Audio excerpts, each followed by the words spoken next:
आदिवासींचे जननायक बिरसा मुंडाजी,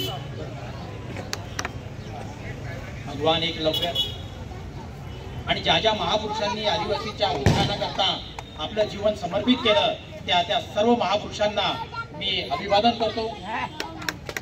मित्रांनो, आजचा जो कार्यक्रम आहे हा बोदवडच्या आदिवासी वस्ती करता सुवर्ण योग असणारा कार्यक्रम आहे। आज इथं वयानं मोठी असलेली माणसं बसलेली आहेत। सांगा तुम्ही शपथ घेऊन की कोणता न्यायाधीश आजपर्यंत तुमच्या आदिवासी वस्तीमध्ये आलाय का? त्याकरता तुम्ही या जे न्यायाधीश साहेब आले त्यांचं टाळ्या वाजवून स्वागत करायचं आहे की पहिल्यांदा कोणीतरी या आदिवासींच्या हक्काकरता, न्यायाकरता, त्यांच्या कायद्याकरता या तुमच्या वाड्या वस्तीवर आलेला आहे। या वाड्या वस्तीचं, या आदिवासींचं शोषण करणारी लोक या देशामध्ये होती, परंतु या आदिवासींच्या न्यायाकरता, उत्थानाकरता खऱ्या अर्थानं आज जी सुरुवात झाली आहे, स्वातंत्र्य मिळाल्यानंतर 70 वर्षानंतर आदिवासींपर्यंत, त्यांच्या वाड्या वस्तीपर्यंत कायदा आणि न्याय पोहोचवण्याचं काम या बोदवड तालुका वकील संघाने केलं आहे। आणि आज आम्ही जे आलो आहे ते निवड तुमच्या याच्याकरता आलेलो आहे की आदिवासी बांधवांनो, तुम्ही आमचेच आहात, तुम्ही या देशाचे मूळ रहिवासी आहात। तुमच्या उत्थानाकरता, तुमच्या हक्काकरता, तुमच्या न्यायाकरता संपूर्ण कायदा व्यवस्था तुमच्यासाठी आहे। ही पोलीस व्यवस्था ही तुमच्या न्याय हक्कासाठी आहे, तुम्हाला ओरबाडण्यासाठी नाहीये, तुम्हाला पिडवणीसाठी नाहीये। तुम्ही तुमच्या न्याय हक्कावरती जागृत झालं पाहिजे, एवढंच मी सांगण्यासाठी इथं आलेलो आहे। कायदा जो आहे, सरकार तुमच्याकरता, न्यायालय तुमच्याकरता एवढे कायदे करते आहे, परंतु तुमच्यापर्यंत पोहोचत नाहीये।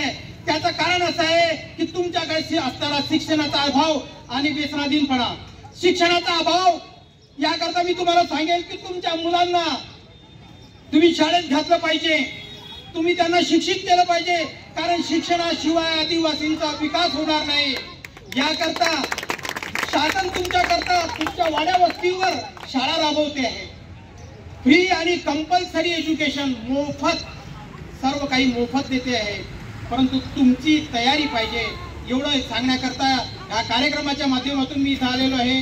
या कार्यक्रमाचे अध्यक्ष सन्माननीय न्यायाधीश टी.एन. शर्वीर साहेब, या कार्यक्रमास आवर्जून उपस्थित असलेले और ज्यांनी अतिशय पोटतिडकीनं आदिवासी बांधवांकरता, आदिवासी महिलांकरता, आदिवासी मुलांकरता, त्यांच्या न्याय हक्काकरता पोटतिडकीनं आपले विचार मांडले, ते माझ्या बारचे उपाध्यक्ष धनराज भाऊ प्रजापती। त्यानंतर खऱ्या अर्थानं आदिवासींकरता जे कायदे आहे, जसं मी तुम्हाला सांगितलं की फ्री अँड कंपल्सरी एज्युकेशन, 7 ते 14 वर्षाच्या मुलाला फुकट आणि मोफत शिक्षण आहे, कंपल्सरी एज्युकेशन आहे, पण तुम्ही तुमच्या मुलांना शाळेत घातलं पाहिजे, एवढी एक विनंती करण्यासाठी मी आलेलो आहे। त्याच पद्धतीनं दुसरा व्यवस्था आहे, न्यायालयाची व्यवस्था आहे, कायद्याची व्यवस्था आहे।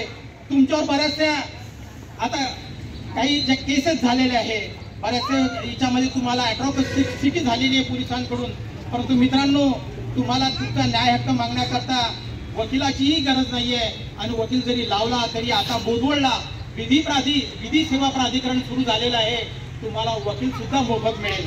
फक्त एवढंच सांगेल की तुम्ही त्याचा सदुपयोग करावा चांगल्या कार्यासाठी। त्या जे कायदा आहे की मोफत वकील तुम्हाला मिळतोय, त्याचा सत्कार्यासाठी, चांगल्या कार्यासाठी उपयोग करावा। त्यानंतर या ज्यांच्या खरंच अर्थाने जे आमच्या बारचे सर्वोच्च मेंबर आहे, लीडिंग प्रॅक्टिशनर आहे, सन्माननीय इंगळे साहेब, ज्यांच्या सूत्रसंचालनाने आपण मोहित झाला आहे, त्यांचेही मी धन्यवाद व्यक्त करतो की त्यांनी आदिवासी बांधवांकरता बरंच उत्थानाचं कार्य त्यांच्या सेवाभावी कार्यामध्ये केलेलं आहे। त्यानंतर माझ्या बारचे नव्याने सदस्य झालेले, हिरवा पट्टा सोडून आपल्या वाळवंटी इच्छामध्ये आलेले किशोर महाजन वकील साहेब आहे, त्यांनीही आवर्जून उपस्थिती दिली आहे, त्यांचेही धन्यवाद व्यक्त करतो। आणि पर्यायानं तुमच्या संपूर्ण समाज बांधवांचे, तुमच्या समाज बांधवांचं प्रतिनिधित्व करणारे संजू भाऊ गायकवाड, त्यांची टीम आणि आपण सर्व जे नवयुवक तरुण आहे, सर्व बांधव आदिवासी इथं जमलेले बांधव आहे, शेरसिंग बिलाल असेल, जीवन भाऊ असेल, आणि या आदिवासी बांधवांवर प्रेम करणारे आमची अन्य माणसं असतील, जसे युनिट बलाला वाघवान असतील, पवार साहेब असतील, या सर्वांच्या आणि आमच्या भगिनी असतील, तुम्ही स्वतःहून आवर्जून उपस्थिती दिली। खऱ्या अर्थानं आम्हाला फार मोठा आनंद झाला की आमच्या भगिनींची उपस्थिती यामध्ये योग्य आहे, प्रार्थनीय आहे।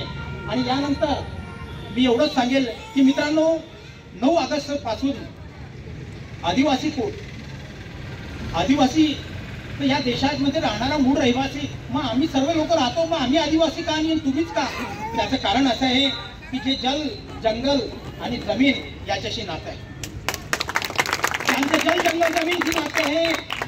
देशामध्ये बरेचसे बदलाव झाले, विकासात्मक बदलाव झाले, परंतु ज्या आदिवासी बांधवांनी आजही त्यांचं नातं त्यांच्या झाडांशी आहे, त्यांच्या जंगलाशी आहे, त्यांच्या नद्या नाल्यांशी आहे. त्या नद्या नाल्यांना ते देव मानतात, त्या झाडांना ते देव मानतात, त्यांची पूजा अर्चा करतात.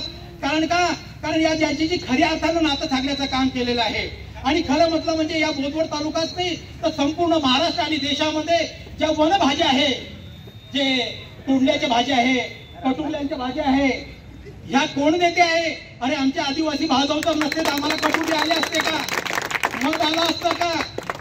अरे हे यांचीच देण आहे की हेच बिचारे रानावनामध्ये, जंगलामध्ये, काट्या कुपाट्यामध्ये जाऊन तुमच्या करता, एसी मध्ये बसणाऱ्या लोकांकरता, घरामध्ये बसणाऱ्या लोकांकरता कटुरले आणि ते तोंडलीचे फुलं, दोडीचे फुलं वगैरे घेऊन येतात.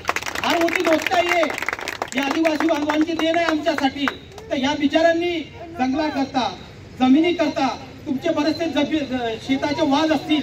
आज तो वेळ कमी आहे, न्यायाधीश साहेबांना जायचं आहे. तुम्हाला शेती सुद्धा तुमची आहे, तुम्हाला स्थायिक करण्याकरता सरकार सर्वतोपरी प्रयत्न करते आहे. ज्यांची जमीन असेल, ज्यांनी शेती काढलेली असेल जंगलामध्ये, ती शेती त्यांच्या नावावर करण्याचे कामकाज सुद्धा करता येऊ शकतात. त्याच्यानंतर बरेचसे तुमची अशी गावं आहेत की ज्या गावांमध्ये ग्रामपंचायत पोहोचली नाहीये.